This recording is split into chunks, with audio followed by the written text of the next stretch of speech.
"Auntie Maya, are you almost here?" Mom said. "I have to go to sleep, but I told her you'd never miss my birthday, even if the whole world was on fire." That was the last thing Maya Caldwell heard before the red and blue lights exploded in her rearview mirror, and for a long time afterward, that small voice, breathless and certain and full of a 10-year-old's unshakable faith, was the thing she held on to when everything else went cold and dark and wrong. She had been driving for 40 minutes through the manicured silence of Whitmore Heights, a suburb so aggressively wealthy that even the street lamps seemed to glow with a kind of entitled permanence, casting golden pools of light onto hedgerows trimmed to architectural precision and driveways occupied by cars that cost more than most people's mortgages. Maya knew this neighborhood the way a soldier knows enemy terrain, not from living here, but from studying it, from understanding its unwritten rules and its invisible borders and the particular brand of danger it reserved for people who looked like her. Driving cars, like hers on nights like this one. The charcoal gray Mercedes E-Class had been a gift she gave herself after her last promotion at the Department of Justice's Civil Rights Division, a quiet acknowledgement of a career built on 60-hour weeks and courtroom battles, and the kind of exhaustion that settled into your bones and stayed there. And tonight those bones were running purely on black coffee and the memory of a little girl's voice asking her not to be late. She had just spent 60 hours coordinating a multi-agency operation that dismantled one of the most deeply entrenched human trafficking networks the tri-state area had seen in a decade, and all she wanted in the world was to pull up to her sister Leanne's house, carry those birthday presents inside, and fold herself into a guest bed and sleep until Tuesday. The wrapped boxes stacked neatly in the back seat were for Donna Leanne's daughter, Maya's niece, 10 years old today, and possessed of the kind of absolute confidence that only a child who has never been told she is anything less than extraordinary can carry without effort. Maya had bought the gifts 3 weeks in advance, which was unusual for her, but Donna had a way of making things feel urgent and important and worth planning for. Maya drove exactly 3 miles under the speed limit. Her hands rested at 10 and 2 on the steering wheel, positioned not from habit, but from a calculation she had been making her entire adult life, the silent arithmetic of survival that Black Americans perform automatically in spaces where their presence is considered a question rather than a fact. She never crossed the yellow line. She never exceeded the limit. She never gave them a reason. But in Whitmore Heights, perfection was rarely enough. The darkness behind her detonated into red and blue, and the siren gave one short, vicious bark a command, not a request, and Maya's jaw tightened and she exhaled a breath that carried the weight of every time this had happened before, and she activated her turn signal and pulled smoothly onto the shoulder beneath the harsh glare of a halogen street lamp, and shifted the car into park. She turned on her interior dome light before she did anything else. Then rolled down the window exactly halfway, then placed both palms flat and visible on the top of the steering wheel, and she sat there, in the manufactured stillness of a woman who had rehearsed this exact scenario in her head so many times, it had become something close to muscle memory, because Maya Caldwell understood better than most people that the moments between a traffic stop and a tragedy were measured not in minutes but in millimeters, in the precise geometry of how a hand moved toward a wallet or how a head turned toward a voice, and she had survived this long by making herself a geometry of absolute predictability. In the side mirror, she watched the door of the cruiser swing open.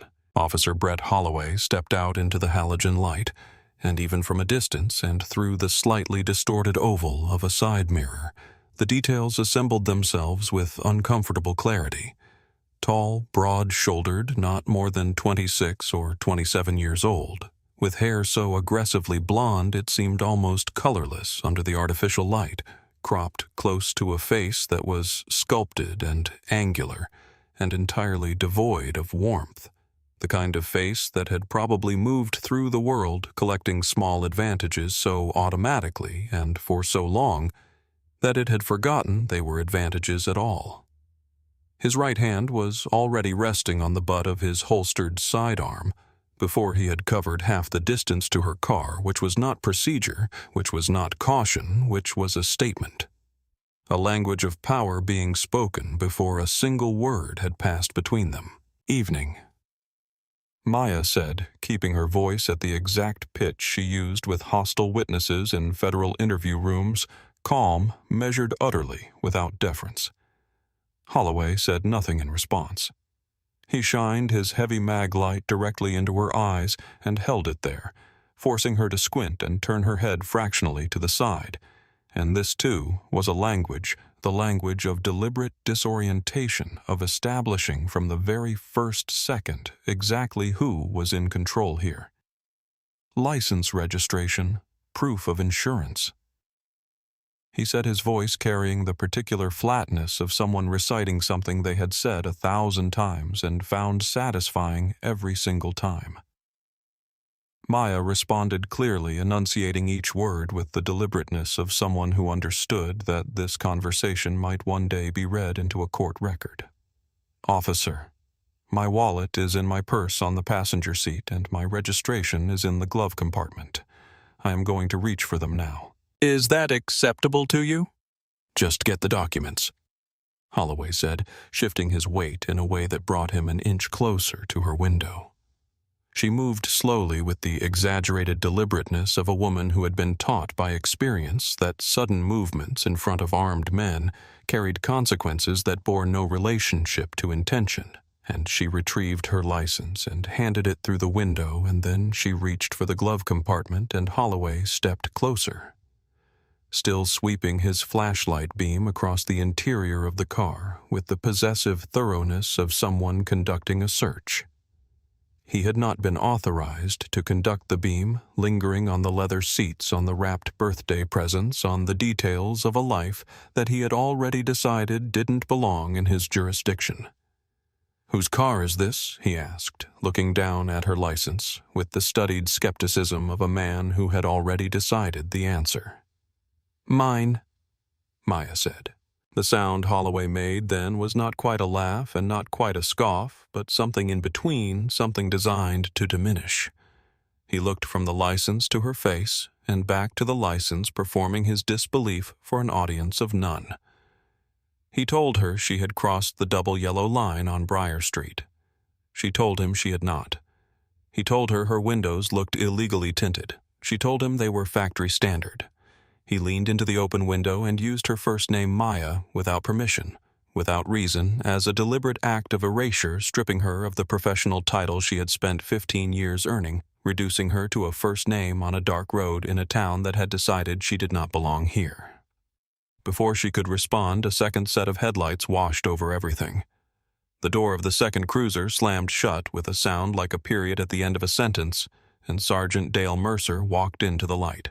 He was 50 years old and built like a man who had spent those 50 years daring the world to challenge him, with a neck like a load-bearing column and a face that had settled permanently into an expression of flushed, impatient authority, and his hair platinum white, cut military short, almost aggressively colorless.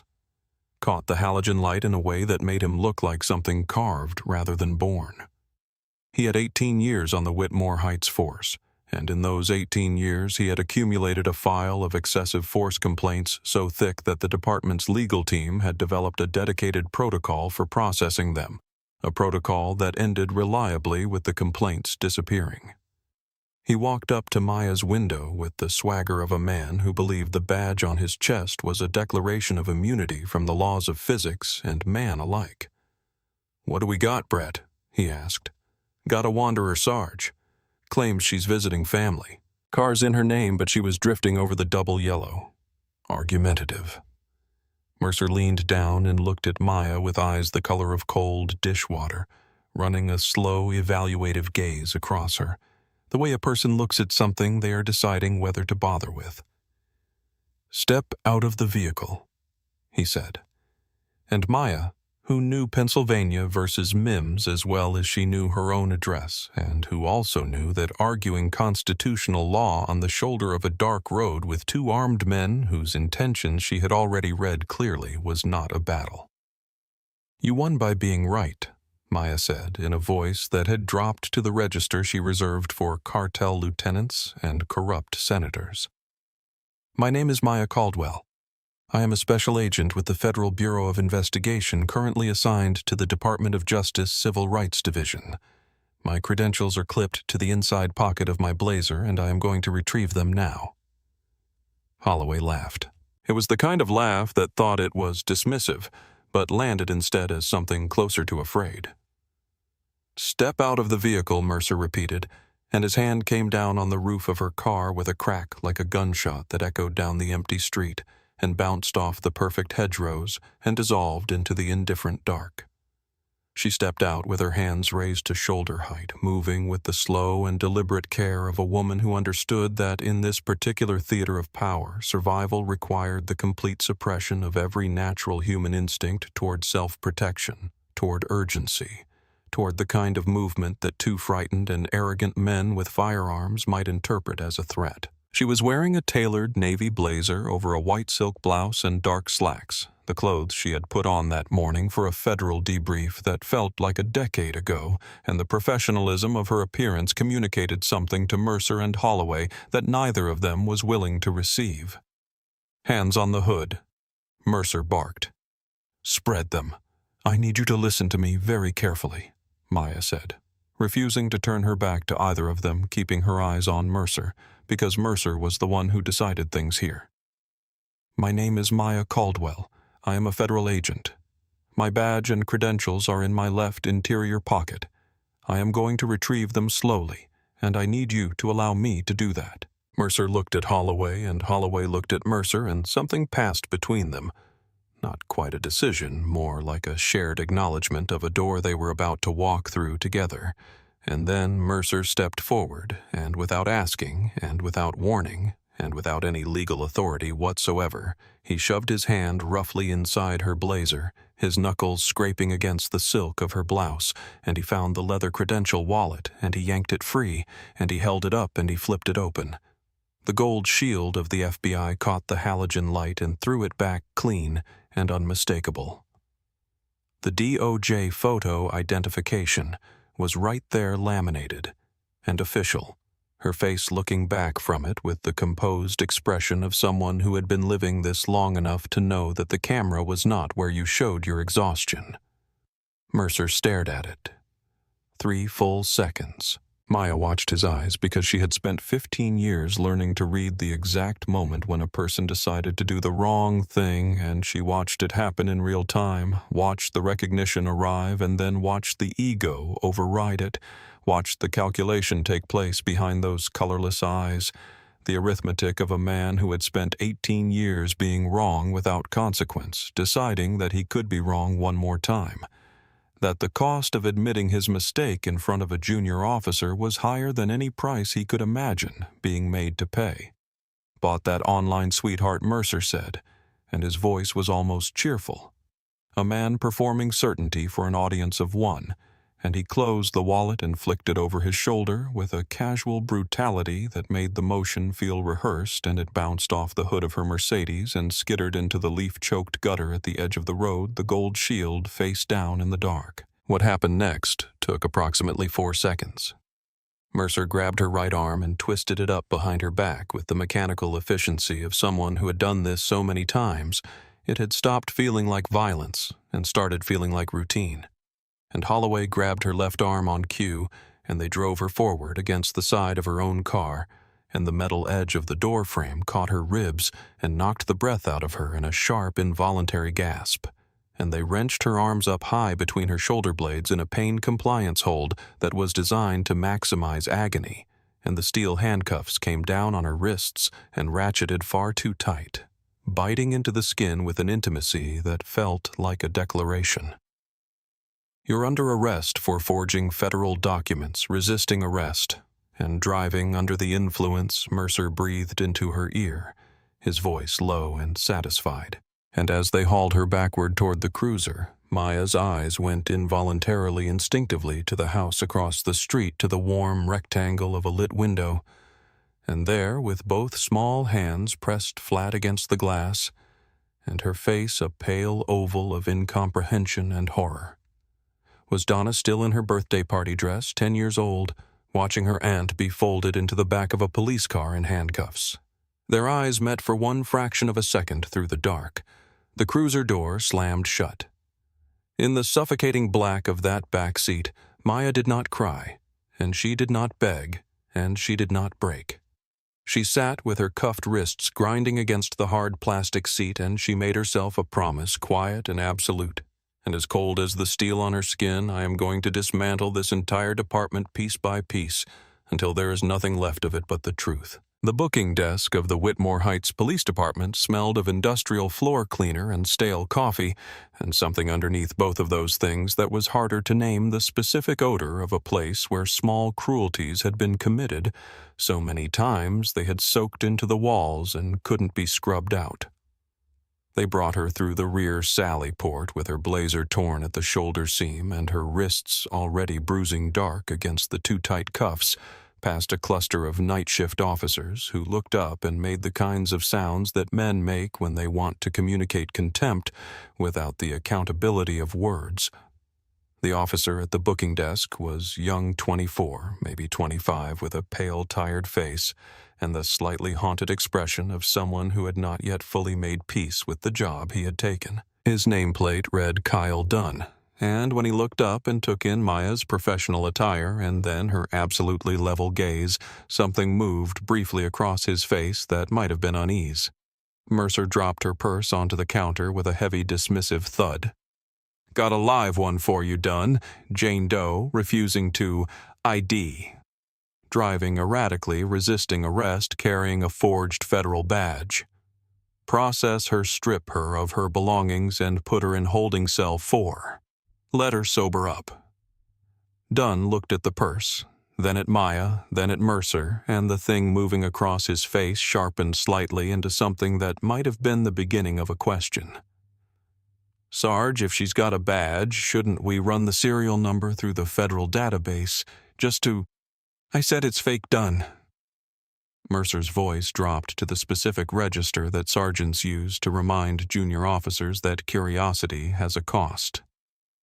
"Process her as a Jane Doe. Are we having a problem here?" Dunn swallowed. "No, sir."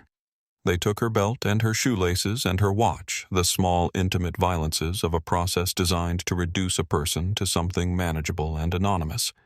And they ignored her when she stated her identity, and they ignored her requests for a commanding officer, and they ignored every word she said because ignoring was the point, because the most effective tool in the arsenal of institutional cruelty has always been simple, comprehensive indifference.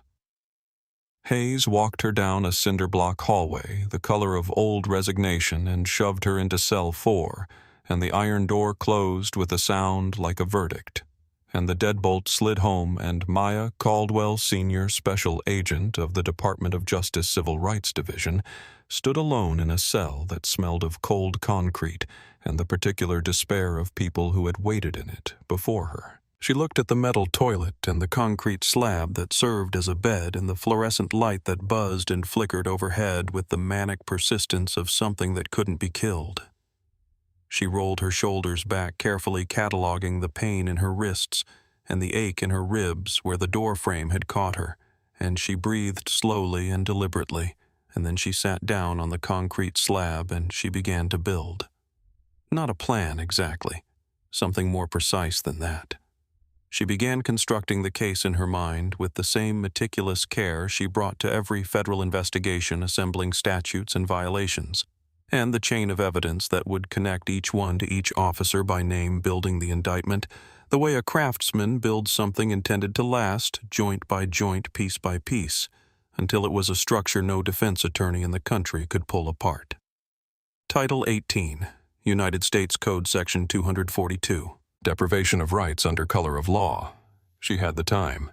They had given her nothing but time. Earlier that same night, about half a mile from the spot where Maya Caldwell's handcuffs had clicked shut, a woman named Carla Simmons had been driving a 2009 Honda Civic with one partially functioning rear speaker and a passenger side window that stuck 3/4 of the way down and refused to go further, regardless of what you did to the button, And she had been doing this after 14 consecutive hours on her feet at the Sunrise Grill, where she worked as a server and a shift manager, and occasionally as the person who unstuck the walk-in freezer door when the catch got temperamental, which it did 3 or 4 times a week.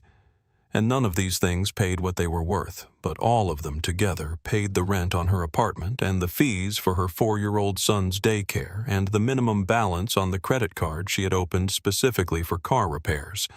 And so Carla Simmons showed up every day, and she did all of it, and she was very, very tired on the night that changed everything. She had pulled off Briar Street onto the shoulder about 200 yards from the corner, cutting her headlights the way she always did when she needed to text her babysitter without the distraction of oncoming lights, holding the phone low over the steering wheel, and typing quickly on my way. 20 minutes. Thank you. And she had been about to pull back into the street when the cruiser went past her in a blur of noise and aggression and pulled over the dark Mercedes that had been no more than 50 yards ahead of her. Carla knew about Whitmore Heights police the way everybody in her part of the city knew about them, through stories, through the particular care with which people described their own near misses, through the names of people who had not been as fortunate names that moved through communities like prayers or warnings, which in this context amounted to the same thing. She had driven through Whitmore Heights before on her way home from late shifts because it shaved 8 minutes off the route, and she had always driven it the same way Maya had: hands visible, speed, deliberate lights, functional. Nothing that could be read as invitation. So when she saw the second cruiser pull up and the larger of the 2 officers step toward the woman's driver's side window with his hand already at his hip, Carla's instincts were immediate and uncomplicated. She slid lower in her seat and she turned off her overhead dome light and she made herself small in the specific, practiced way that people who have been taught to be invisible in certain spaces know how to do. She watched the woman step out of the Mercedes with her hands raised. She watched the larger officer shove his hand inside the woman's jacket. She heard carried clearly through the suburban silence the words, "Bought that online sweetheart." And she saw from directly across the street with nothing between her and the scene but 40 feet of empty asphalt. The badge wallet hit the hood and slide into the gutter, and then she watched them drive the woman against her own car, and she heard the sound of it, and her throat closed around something that was equal parts grief and fury. Everything in her said, drive away. Every piece of experience and learned wisdom and honest self-preservation logic said, you have a son at home, and you cannot afford to be on this road when these men finish what they're doing. You are no one here. You are a tired woman in a car that needs $200 of work, and you do not have the power to stop what is happening across this street. But Carla Simmons had a phone, and the phone had a camera. And the street was quiet enough that even the standard definition microphone on a 4-year-old iPhone would pick up every single syllable spoken within 40 feet. She raised the phone to the edge of her dashboard, angled it carefully through the lower quarter of the driver's side window, and she pressed record. In the silence and the dark, the little red recording light blinked on.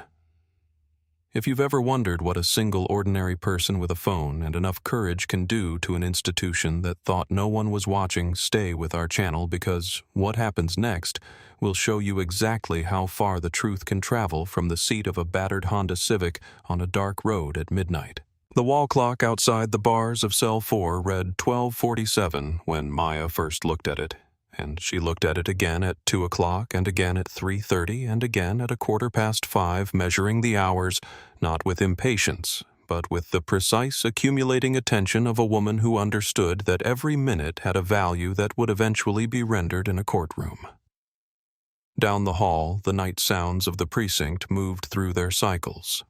The occasional radio burst, the squeak of a chair, the low murmur of voices that carried the unmistakable cadence of men who were comfortable, men who were at home, men who were not thinking about the woman in Cell 4, except occasionally, and with something between amusement and contempt. She could hear Mercer's laugh from time to time, the particular laugh of a person who finds the world reliably cooperative, and each time she heard it, she added it to the file she was building in her head, cross-referenced it against the statutes she had memorized during a career that had taken down worse men than him.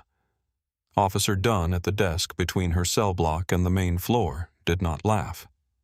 Maya could not see him, but she had developed over years of reading rooms and people a sensitivity to the specific quality of silence that surrounded a person, wrestling with something they were not ready to act on, but could not fully set aside. And the silence around Dunn had that quality, restless, slightly uncomfortable, the silence of a conscience that was awake but not yet brave enough. At 6:15 in the morning, when the sky outside the high, narrow window near the ceiling had shifted from black to the specific gray that precedes dawn, Dunn appeared at the bars of Cell 4 with the careful expression of a man delivering something both long overdue and not entirely his decision to deliver. You can make a phone call now," he said, not meeting her eyes. "Thank you, Officer Dunn," Maya said. And she meant it without warmth, and without bitterness, simply as a statement of fact. Because gratitude precisely calibrated to its object was a form of precision she never wasted. He unlocked the door and walked her to the wall-mounted telephone at the end of the hall.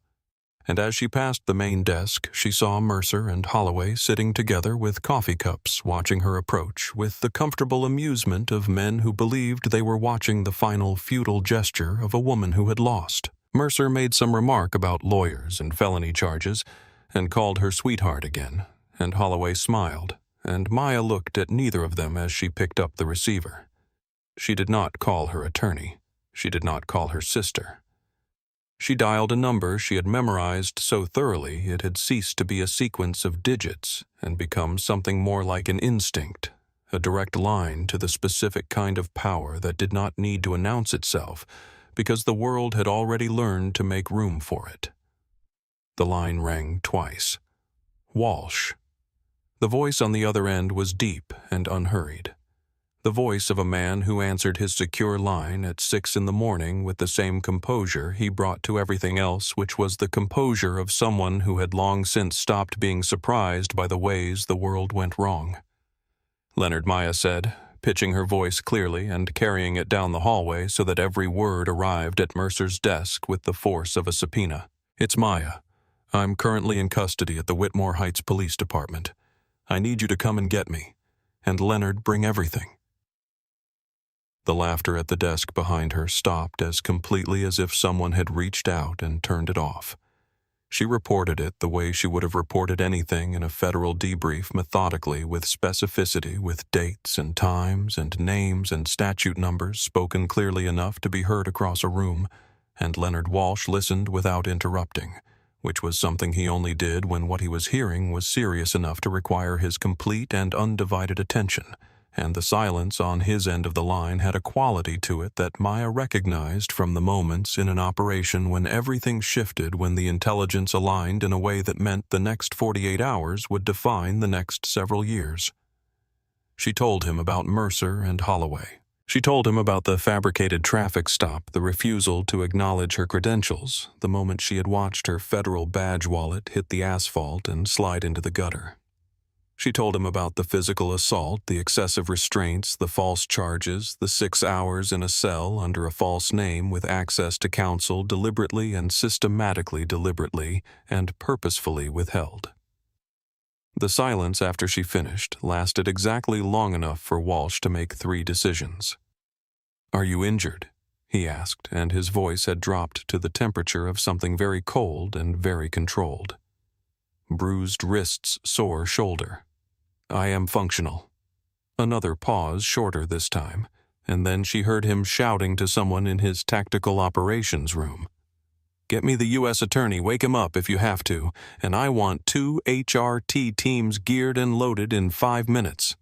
We are executing a forced entry on a police department," and then he was back. "Maya, I'm dispatching an armored convoy from the federal building right now. We will be there in 20 minutes. Do not speak to anyone. Do not respond to anything they say to you." "Understood." "Understood," she said. She hung up the receiver, and she turned around. Mercer was standing now, his coffee forgotten on the desk, his face doing something complicated and unpleasant as the implications of what he had just heard began to assemble themselves into a shape he hadn't expected and did not know how to manage. The comfortable authority had not left his face yet, but something underneath it had shifted. Some load-bearing assumption had developed a crack. "Who did you just call?" he demanded, taking a step toward her. Holloway had gone very still. In the cold light of the precinct morning, he looked young in a way he hadn't looked before. Young and pale, and aware for the first time of the specific weight of what the last 6 hours had been. Maya looked at Mercer for a long, unhurried moment, and for the first time since they had pulled her over on Briar Street, she allowed herself the very smallest fraction of a smile. "I called the cavalry, Sergeant," she said quietly and without performance. "And they're bringing hell with them." She walked back to the chair beside Dunn's desk, and she sat down, and she folded her hands in her lap, and she waited, and the precinct was so quiet in the minutes that followed that she could hear the fluorescent overhead lights humming, and the distant tick of the wall clock, and the sound of Dunn typing something on his terminal with fingers that had developed in the last 30 seconds a noticeable tremor. He had run her name through the federal database. The screen had returned a security classification flag so high he had never seen its designation before. Below it, a single automated message: "Access restricted level 5, DOJ clearance required. Contact supervising federal authority immediately." Dunn stared at it. He did not show it to Mercer. He simply sat with it and with everything it meant, and he did not sleep. The vibration arrived before the sound did, a low rumble that moved through the floor of the precinct like a warning delivered through the building's bones, rattling the cheap coffee mugs on the booking desk and making the overhead lights flicker once in what felt to the people in that room like a commentary. Then came the sound itself, the scream of heavy tires on asphalt, the specific industrial roar of vehicles that were built not for speed, but for the kind of overwhelming geometry-altering presence that makes resistance feel like a category error. Mercer reached the front windows first and threw open the horizontal blinds. 5 matte black Chevrolet Suburbans had arranged themselves across every exit point of the parking lot with the unhurried precision of people who had done this before and had no particular interest in making it easy to leave. Behind them, an armored Lenco Bearcat, the FBI's tactical vehicle built to absorb small arms fire and carry 12 agents in full gear, had driven directly across the precinct's manicured front lawn, leaving deep parallel tracks in the grass, and had stopped with its front bumper approximately 8 inches from the glass double doors. "Holy God," Holloway whispered, backing away from the window. The glass double doors did not open. They were breached a sharp, deliberate concussion that blew them inward with enough force to make several of the night shift officers instinctively raise their hands before anyone had told them to, which was itself a kind of answer to questions about guilt and culpability that no one had formally asked yet. Through the opening poured a wave of federal agents in tactical gear, matte black helmets, body armor, M4 carbines at the low ready, moving with the smooth, lethal economy of people for whom this was not an event, but a procedure. Director Leonard Walsh walked in through the center of it all. He was tall and silver-haired and wearing a dark suit under an FBI windbreaker that seemed in context almost understated, and his face carried an expression that was not anger in any conventional sense, but something more precise and more permanent. The face of a man who had been handed an outrage large enough to require a response proportional to its size, and who was prepared without drama to deliver it. He did not ask to speak to the watch commander. He did not present credentials to the front desk. He walked directly to the reinforced booking door and stood in front of it, and said in a voice that did not require elevation to fill the entire room, "Open this door." Dunn hit the electronic buzzer before Mercer could formulate an objection, and the door clicked open and Walsh stepped through with 4 tactical agents and took a position 3 feet from Mercer's chest. "You are interfering with local jurisdiction," Mercer began. "Disarm him," Walsh said without looking away from Mercer's face. It took 4 seconds.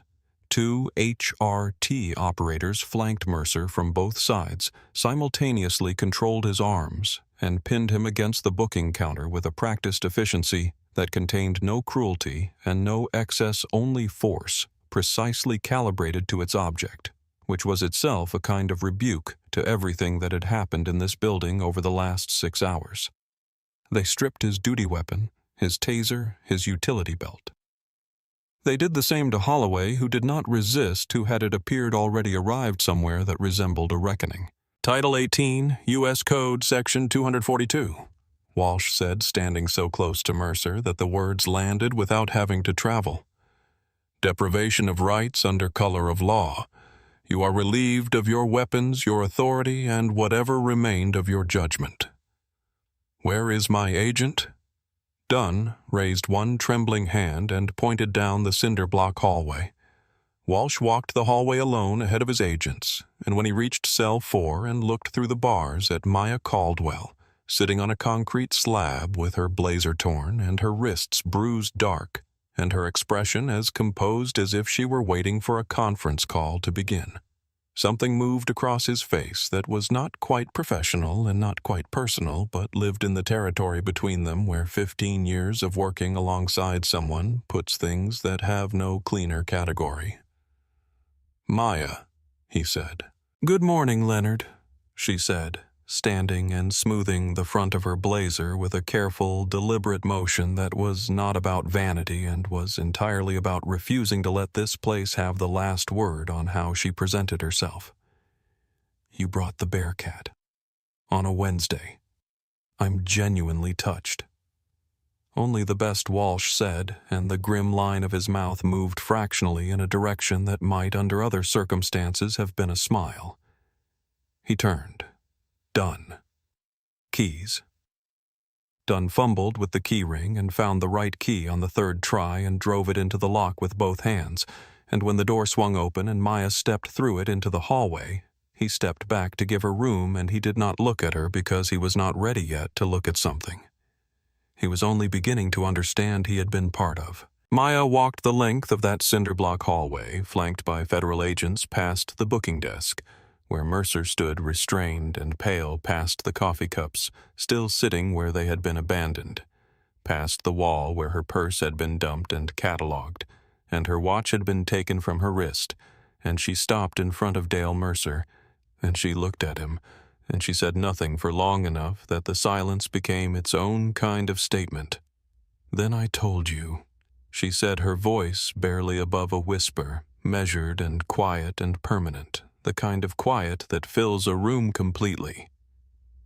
I told you exactly who I was. She walked out through the breached front doors and into the morning. Leanne's car was parked at the edge of the lot, angled across 2 spaces in the way of someone who had parked in a hurry, and Leanne herself was standing beside it with her arms wrapped around her own body, and her face carrying all the hours of a night spent not sleeping and not knowing and not being able to do anything about either condition. And beside Leanne, still in her birthday party dress from the night before, was Donna. The moment Donna saw Maya, she ran, covering the distance between them with the absolute purposefulness of a 10-year-old who has spent 6 hours learning what it means to be frightened for someone you love. And she hit Maya around the middle with enough force to rock her backward a half step, and she cried in the uncomplicated, total way that children cry when the thing they were most afraid of didn't happen. Did they hurt you? Donna asked, her voice muffled against Maya's blazer. I saw them. I saw what they did. Are you okay? Maya held her niece and looked over the small dark head at the brick facade of the Whitmore Heights Police Department, and she said clearly, and with a certainty that had nothing performative about it, I'm okay, baby. And everything is going to change. 8 months later, the United States District Courthouse presented itself to the world the way federal power had always preferred to present itself, in mahogany and marble, and the kind of deliberate, heavy silence that communicated without words, that what happened in this room carried weight that outlasted the people in it. Judge Patricia Owens presided from the bench with the composed authority of a former federal prosecutor who had seen most of what human beings were capable of and had chosen, rather than being diminished by that knowledge, to be sharpened by it. She looked over her reading glasses at the defense table with an expression that offered nothing by way of comfort. At that table sat Dale Mercer and Brett Holloway, and the transformation that civilian clothes and the removal of a badge and 18 months of consequences could work on a man was, in its way, instructive. Mercer's face, stripped of the flushed swagger that authority had inflated it with, looked older and smaller and less certain of its own significance. Holloway sat with his hands flat on the legal pads in front of him, staring at the surface of the table with the expression of someone who had begun slowly and at considerable interior cost to understand what he had been part of. Their defense attorney, Raymond Gould, was the kind of lawyer whose suits were cut to communicate that he had won enough times to afford them, and he spent the opening days of the trial constructing an argument around the primary piece of evidence: the 4K security footage from the retired tech executive's property adjacent to the stop, with the practiced technical confidence of a man who understood that juries could be confused by technology if you introduced the confusion early enough and often enough.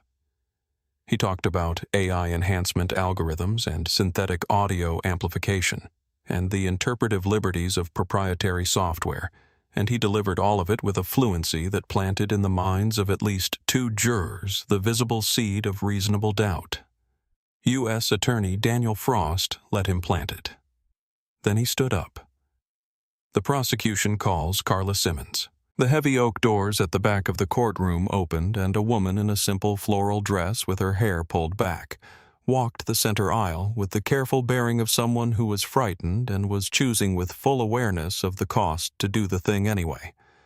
She was 27 years old, and she worked 60 hours a week, and she had driven home from a late shift on the night that changed everything in a car with a window that stuck, and she took the stand, and she placed her hand on the Bible, and she swore to tell the whole truth.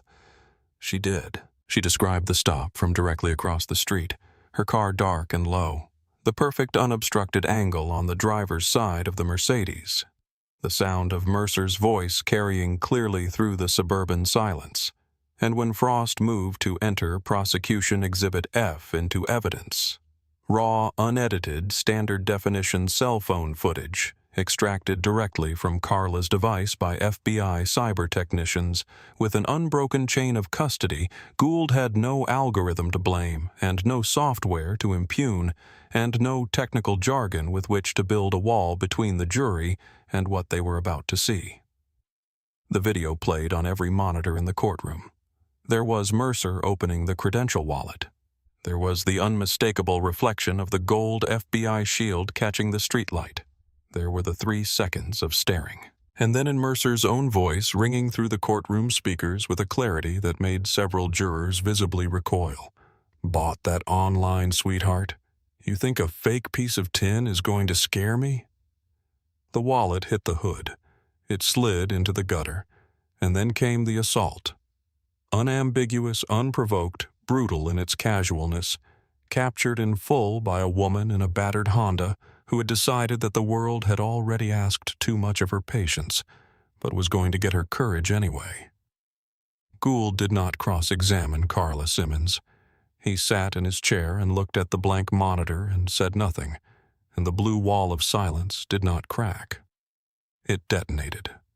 The second witness arrived, the way important things often do quietly without fanfare, with the particular nerve of someone who has been afraid for a long time and has decided that the fear is no longer the most important thing in the room. Beverly Okafor was 34 years old and worked the overnight shift in the pediatric intensive care unit at County General, and she had a steadiness about her that came from years of sitting with frightened families in the worst hours of their lives and finding reliably the words that were true rather than merely comforting. She took the stand and she held the microphone with both hands, and she described in the careful, unembellished language of a trained observer what Dale Mercer had done to her on a Tuesday night 2 years earlier. He had pulled her over for a license plate light. He had held her on the shoulder of the road for 73 minutes.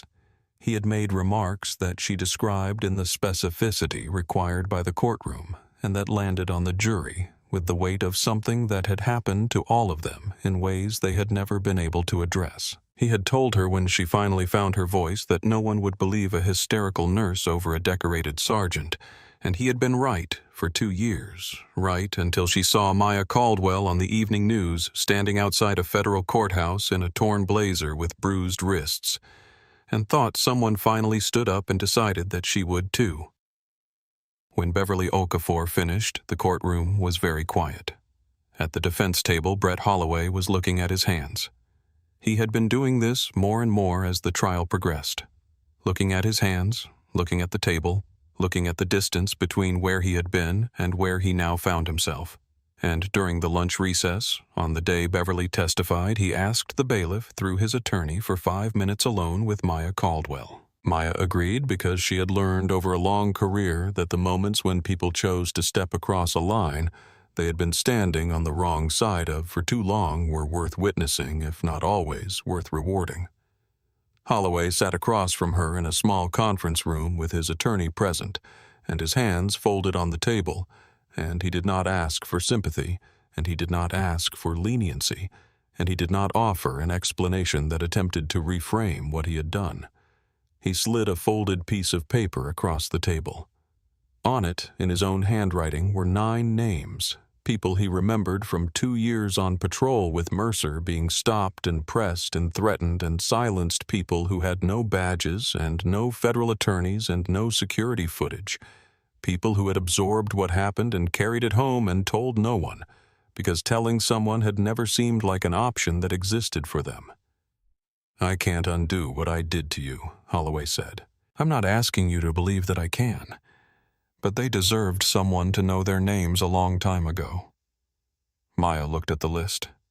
She looked at Holloway. She did not forgive him, and she did not tell him that she did, because false comfort was a thing she had never been willing to offer, and she was not going to start in a courthouse conference room with a man who had stood and watched while she was slammed against her own car. But she picked up the piece of paper. She folded it carefully and placed it in the interior pocket of her blazer, in the exact place where her badge lived. And she stood, and she walked back into the courtroom, and she sat down at the prosecution table, and she did not look back. The jury received its instructions on a Thursday morning and retired to deliberate, and the waiting that followed had the specific texture of waiting that exists in courthouses, heavy and strange and full of the sound of time passing more loudly than usual, as if the building itself understood the weight of what was happening inside it and had decided to make the occupants feel it properly. 2 hours and 14 minutes. Robert Gaines, the jury foreman, a retired high school principal with 30 years of experience in the specific art of reading rooms, and the people in them stood when the jury filed back in and looked at Judge Owens with the expression of a man who had reached a conclusion he was entirely at peace with. The silence in the courtroom was the kind that happens when everyone present knows that what comes next will matter for longer than this afternoon. On the charge of deprivation of rights under color of law, Title 18 United States Code Section 242. Gaines read his voice carrying the deliberate weight of someone who understood that these words were not procedural formality, but the mechanism by which the world corrected itself. We find the defendant Dale Mercer guilty. We find the defendant Brett Holloway guilty. He continued down the list. False arrest, aggravated battery, tampering with federal records, a charge added after FBI cyber analysts discovered that in the hours following Maya's phone call to Director Walsh, someone had accessed the Whitmore Heights booking system and attempted to delete the Jane Doe entry that was the only existing record of her detention. Guilty, guilty, guilty. Each word landed in the courtroom the way the truth lands when it has been kept waiting long enough, not with triumph exactly, but with the heavy permanent satisfaction of something that has finally arrived at the place it was always going. Mercer did not collapse. He absorbed it the way a building absorbs a demolition charge from the inside out, a structural failure that was invisible for one moment and total the next. He sat in his chair and stared at the polished table, and his chest moved with the effortful rising and falling of a man whose entire architecture of certainty had just been reduced to rubble. Holloway put his face in his hands. His shoulders shook. 30 days later, Judge Patricia Owens sat above both men at the sentencing hearing and looked at them with the unhurried clarity of someone who had decided a long time ago that her job required her to see people exactly as they were, rather than as they wished to be seen. "You were given power as a public trust," she said, her voice even and precise and carrying to every corner of the room without effort. "You used that power as a weapon against the people it was meant to protect. You targeted the quiet, the tired, the vulnerable, everyone who you believed would have no recourse and no voice. But you made a miscalculation." She paused. "You chose a woman who had spent her entire career making sure that people exactly like you faced exactly this moment. She sentenced Dale Mercer to 14 years in federal prison, Brett Holloway to 9. No early release, no parole consideration. Federal time served in full. As the U.S. Marshals brought the restraints forward and the cold steel of the handcuffs came down on Mercer's wrists, the mirror of what he had done to Maya on the shoulder of Briar Street, the same metal, the same click, the same finality. He looked up and his eyes found her across the courtroom. Maya Reynolds sat perfectly still. She looked back at him with an expression that contained no anger and no satisfaction and no sympathy, only the clear-eyed recognition of a woman watching an account come due that had been building for a very long time. Mercer looked away first. Jonathan Alcott filed the civil suit the morning after the criminal verdict, and he filed it the way a man files something he has been preparing for 8 months with meticulous, almost affectionate care.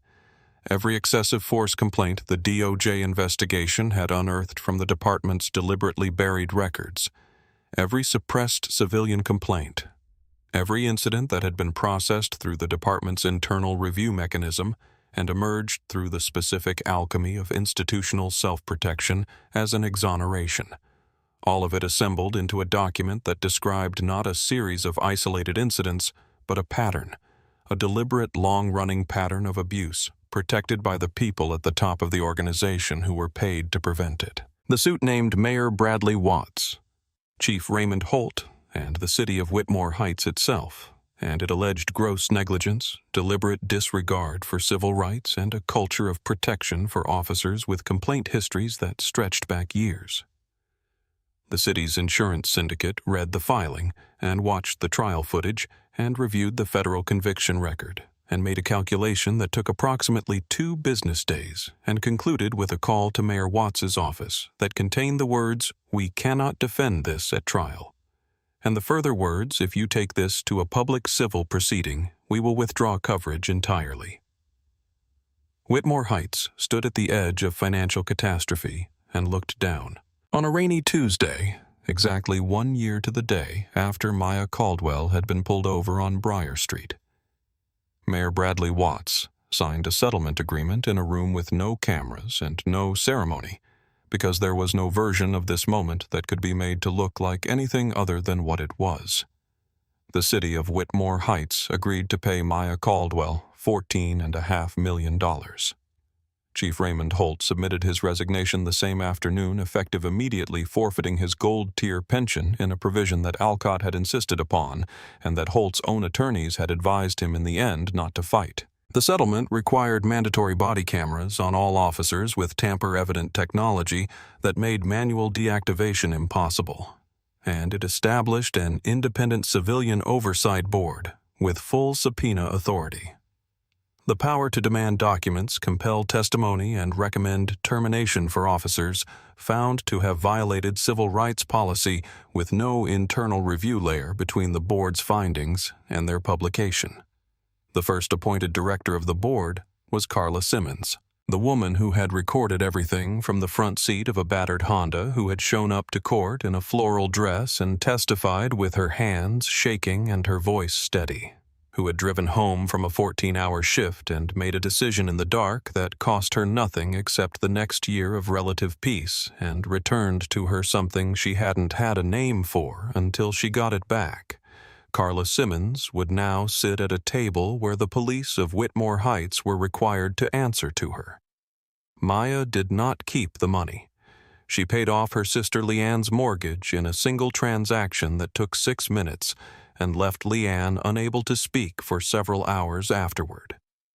She established a college trust for Donna Size to cover any school her niece chose without condition or limitation, and she took the remainder, the vast and slightly astonishing remainder, and she handed it to Jonathan Alcott with a list of instructions that had nothing to do with investment portfolios and everything to do with the 9 names on a folded piece of paper she had been carrying in her blazer pocket since a courthouse conference room 8 months ago.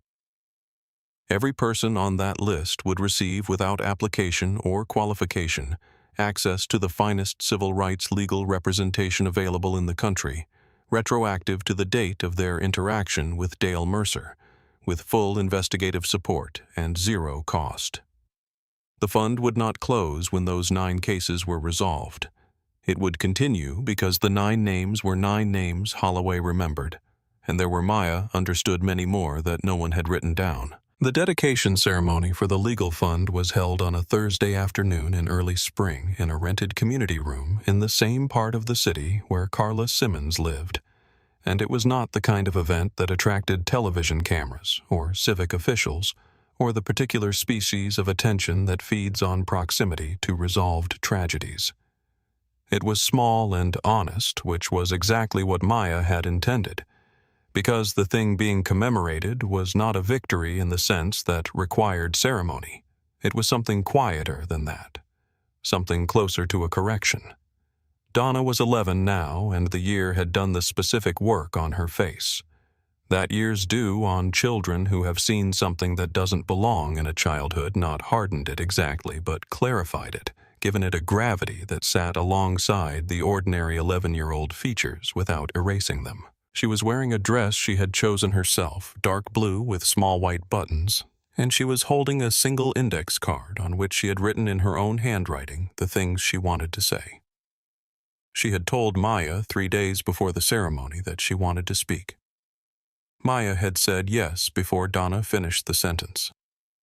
Donna stood at the small podium, and she looked out at the 30 or so people in the room, her mother, Director Walsh, Daniel Frost, Beverly Okafor, Jonathan Alcott, and in the second row, wearing a blazer that was slightly too large for the occasion, but had been pressed with obvious care, Carla Simmons, and she unfolded her index card, and she began. She described the night through the window. She described the way the red and blue light had felt like something breaking not just the quiet of the neighborhood or the calm of her birthday, but something larger and more foundational, some assumption she had been carrying about the world without knowing she was carrying it, an assumption about fairness and protection and who the law was for. She described the 6 hours of waiting with her mother in the kitchen, neither of them sleeping, both of them listening to a silence that felt like a door that might not open. And then she looked up from her index card and asked the room a question that arrived without preamble and without apparent effort, and landed in the space between everyone present, with the force of something that had been waiting a long time to be said plainly. If my Aunt Maya was a regular person, if she didn't have a badge, if she didn't have a boss who could make phone calls, if she was just a woman in a car on a dark road who would have stood up for her. No one answered. The question wasn't looking for an answer. It was looking for a commitment. That's why this fund exists, Donna said, folding her index card. And that's why it shouldn't have my aunt's name on it. The name on the fund on the small framed sign that had been placed on the wall behind the podium, on the letterhead of every intake form on the door of the office that Jonathan Alcott's firm had designated specifically to manage its cases, was the Carla Simmons Justice Fund. Carla did not know until the sign was unveiled, and when she saw it, she pressed both hands over her mouth and sat very still. And the tears came the way they come when something surprises you past the point where composure is an available option. Maya had not told her in advance, because Maya had understood with the precision that characterized most of the things she understood that the gift needed to land the way it landed without warning. The way the night of the recording had landed with no time to prepare a response and no option except to feel it completely. Maya stood at the back of the room and watched Donna move away from the podium and watched Carla trying to recover herself and watched Leanne reach across to take Carla's hand without a word. And she felt in a way she could not have described to anyone, but might have recognized if she had seen it described, that the thing she had promised herself in the back of a police cruiser with her wrists in steel cuffs had been kept. Not the personal vindication, not the verdict, not the check, but this, the fact that the night on Briar Street had produced something beyond the destruction of two men's careers, had produced something that would keep moving after everyone in this room had moved on to other rooms, that would keep showing up for people on dark roads who had no badge and no Walsh and no direct line to power. After the room emptied, Maya sat alone in the front row for a few minutes and let the day settle around her. Then she drove to Whitmore Heights for the last time.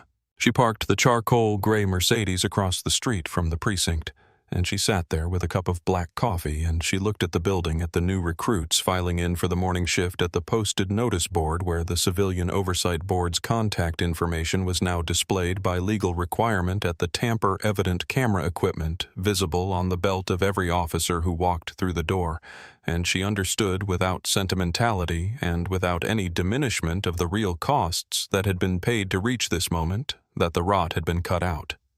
Not the building. The rot inside it. She had been dragged into that building in handcuffs and processed as nobody and locked in a concrete room and stripped of her name, and she had promised herself something in the dark that turned out to be true. She had owned the ground they walked on now, not in any proprietary sense, but in the sense that mattered more. The accountability was there. The oversight was there.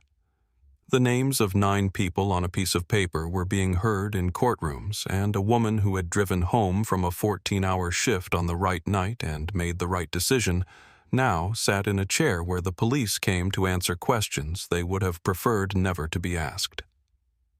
Maya put the car in drive, signaled her turn, and merged cleanly into the lane. She did not look in the rearview mirror. 6 months after the dedication ceremony, Dale Mercer and Brett Holloway entered federal correctional facilities in separate states, and the city of Whitmore Heights published its first annual civilian oversight report, 47 pages, publicly accessible, detailing every use of force incident, every complaint filed, every outcome signed on the cover page by Director Carla Simmons. Raymond Holt had spent the intervening months in the specific quiet of a man whose identity had been entirely organized around a title that had been taken from him, and that quiet had nothing peaceful in it. The $14.5 million settlement was the largest civil rights payout in the state's history, and it was noted in legislative testimony twice in the 6 months following, in arguments for mandatory oversight boards in 3 other municipalities, where the patterns were not identical to Whitmore Heights, but were not entirely different from it either. The 9 names on Holloway's list were resolved one by one across the following year, each case handled by attorneys funded by Carla's foundation, each person given the representation they had been owed the first time and never received.